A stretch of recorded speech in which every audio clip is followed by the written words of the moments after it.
नमस्कार दोस्तों, मेरा नाम है रोहित स्वामी। तो आप सभी का स्वागत है आपके अपने YouTube चैनल रोहित स्वामी मोटिवेशंस में। आप लोगों का बहुत बहुत धन्यवाद। आपका इतना प्यार देने के लिए बहुत बहुत धन्यवाद। आप सभी लोगों का तहे दिल से धन्यवाद। तो आज हम बात करने वाले हैं सिस्टम इंटीग्रेशन के लिए। सिस्टम इंटीग्रेशन क्या होता है, कैसे इसको इम्प्लीमेंट किया जाता है और सिस्टम इंटीग्रेशन के क्या बेनिफिट्स होते हैं। तो आइए समझते हैं। सिस्टम इंटीग्रेशन सब सिस्टम्स को मिला के एक सिस्टम बनाते हैं। सपोज मैं आपको एग्जांपल के तौर पे समझाता हूँ। कंपनी में अलग अलग डिपार्टमेंट्स होते हैं। वो डिपार्टमेंट सब मिलके हमारी कंपनी को एक प्रॉपर ग्रोथ के लिए काम कर सकें, और वो जितने भी हमारी कंपनी के डिपार्टमेंट्स हैं वो डिपार्टमेंट सब एक दूसरे को सपोर्ट करें। वो एक दूसरे की पॉलिसीज, उन सब का जो भी प्रोसेसेस हैं उन सब को फ्लो करे, ओवर क्लैश ना करे। सपोज करते हैं कि जैसे एक नदी है। अगर मैं बात करूं हमारे देश की महानदी हमारे देश की सबसे बड़ी नदी गंगा मैया की, तो गंगा जो नदी है हमारे देश में, ये एक नदी है। अगर इसको बात करेंगे आप, इसमें बहुत सारी छोटी छोटी नदियां आके मिलती हैं और वो आके एक बड़ी नदी का रूप लेती है। तभी उसमें इतना पावर और इतना फोर्स जनरेट कर पाते हैं और इतना पानी उसमें आ पाता है और इतना बढ़िया उसमें मॉलिक्यूल्स है, इतने बढ़िया मिनरल्स हैं कि उसका पानी खराब नहीं होता है। तो यही एक तरीका है जो कंपनी को भी ग्रोथ करने में हेल्प करता है। आपकी जो ऑर्गेनाइजेशन है उसको ग्रोथ करने में हेल्प करता है। जैसे मैंने आपको एक एग्जांपल दिया गंगा नदी का, तो गंगा नदी में इस हिसाब से जो मिनरल के रिसोर्स हैं अलग अलग एनरिच, जो आपका मिनरल्स आते हैं गंगा नदी के अंदर, वो मिलके नदी के पानी को बहुत ही साफ रखते हैं और बहुत लॉन्ग टर्म तक साफ रखते हैं। ऐसे ही आपके हर एक डिपार्टमेंट में, कंपनी के हर एक डिपार्टमेंट के अंदर भी हमारे कंपनी में कई बार डिपार्टमेंट्स होते हैं। सपोज करो फाइनेंस में भी अलग अलग डिपार्टमेंट है, कोई परचेज देख रहा है, कोई सेल्स देख रहा है, कोई कुछ देख रहा है। ऐसे ही आपके सिस्टम के सब सिस्टम्स होते हैं, उन सब सिस्टम में भी हमारे सब सिस्टम्स होते हैं। तो ऐसे ही आपका एचआर डिपार्टमेंट है, एचआर डिपार्टमेंट में भी कई डिपार्टमेंट है। कुछ लोग हायरिंग्स देखते हैं, हायरिंग्स के अलावा कुछ लोग उसका बैकएंड आप देखते हैं, कुछ लोग उसका पेरोल प्रोसेस देखते हैं, कुछ उसमें जो लोग हैं वो उसका ईएसआई, पीएफ और जो और गवर्नमेंट की पॉलिसीज हैं, ये सब चीज़ें, हेल्थ इंश्योरेंस वगैरह देखते हैं। उनकी रिक्रूटमेंट से लेके उनके पोज, उनकी जो आईडीज क्रिएशन है, जो भी प्रोसेस है, तो वो अलग अलग लोगों को बांट दिया जाता है। तो इस तरीके से अलग अलग डिपार्टमेंट के अंदर भी डिपार्टमेंट बन जाते हैं। कई डिपार्टमेंट्स मिलके एक आपका प्रॉपर कंपनी बनाता है। और हमें ऐसा इसमें जो प्रोसेस है, जो इम्प्लीमेंटेशन है, जो हमारे प्रोसेसेस का इम्प्लीमेंटेशन है, वो इस हिसाब से डिज़ाइन करना होता है कि जो हमारे डिपार्टमेंट्स हैं वो एक दूसरे से क्लैश ना करें।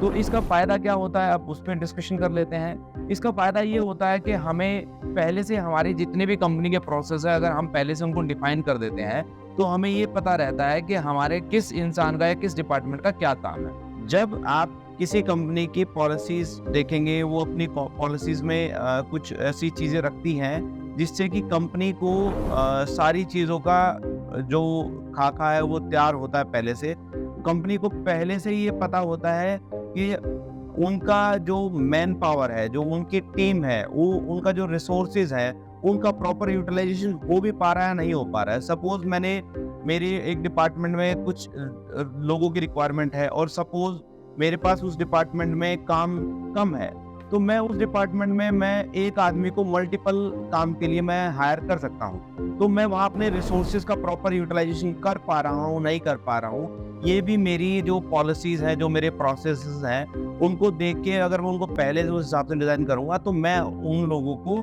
अपनी जो मेरी मैन पावर है, मैं अपनी मैन पावर का प्रॉपर यूटिलाइजेशन कर पाऊँगा। अब हम समझ लेते हैं सिस्टम इंटीग्रेशन के जो 6 मेन पॉइंट्स हैं। उसमें जो पहला पॉइंट है वो है आपका सीआरएम। सीआरएम का मतलब जो है आपका कस्टमर रिलेशनशिप मैनेजमेंट का आपका एक एप्लीकेशन है, जिससे आप अपने सिस्टम को इंटीग्रेट करते हैं। अगर सीआरएम को आप इंटीग्रेट करते हैं तो आपके कस्टमर को जो सर्विसिंग है, जो आपके कस्टमर का एक प्रॉपर डेटाबेस है, वो आप प्रॉपर उससे मैनेज कर पाएंगे। सीआरएम होना बहुत ज़रूरी है किसी भी कंपनी में। इसके बारे में हम एक डिटेल वीडियो बनाएंगे बाद में, क्योंकि सीआरएम के ऊपर वीडियो बनाना मेरे को लगता है कि मुझे नहीं लगता मैं आपको इस वीडियो में टॉपिक पूरा कंप्लीट करा पाऊंगा, क्योंकि सीआरएम के इंटीग्रेशंस बहुत ज़्यादा होते हैं और सीआरएम के अंदर बहुत सारी चीज़ें ऐसी होती हैं जो हम लोग डिस्कस करेंगे बाय 1 to 1। दूसरा है इसमें आपका HRMS, उसमें जो उसका फुल फॉर्म होता है वो ह्यूमन रिसोर्स मैनेजमेंट सिस्टम है। तो ह्यूमन रिसोर्स मैनेजमेंट सिस्टम के अंदर आपके एम्प्लॉइज़ का पूरा डेटा होता है, जिसके अंदर पूरा का पूरा क्लैब करके और आपके एम्प्लॉइज़ का सैलरी स्ट्रक्चर, उनका KRA, उनका जो भी पोजीशनिंग है, उनकी रिपोर्टिंग्स है, वो सब बनाई जाती हैं। तो HRMS भी बहुत इंपॉर्टेंट है किसी ऑर्गेनाइजेशन के अंदर। उसके बाद आता है CMS का कस्टमर मैनेजमेंट सिस्टम है आपका। CRM से थोड़ा सा डिफरेंट होता है कस्टमर मैनेजमेंट, क्योंकि इसमें आपका जो नीड्स मैनेजमेंट है और आप बहुत सारी चीज़ें हैं। तो CMS जो है आपका थोड़ा सा अलग होता है। या CMS का अगर आपको मैं फुल फॉर्म बताऊं तो इसमें कैश मैनेजमेंट सिस्टम भी आता है। जो आपका कैश मैनेजमेंट है, कैश फ्लो है, जो आपका कंपनी का कहाँ से क्या कैश आ रहा है, तो CMS भी आपका इसमें एक पार्ट है। इसको भी हम लोग बाद में डिस्कस करते हैं पूरा डिटेल में। तो अभी हम लोग मेन पॉइंट डिस्कस करना चाहते हैं ताकि इस वीडियो को हम कंप्लीट कर सकें।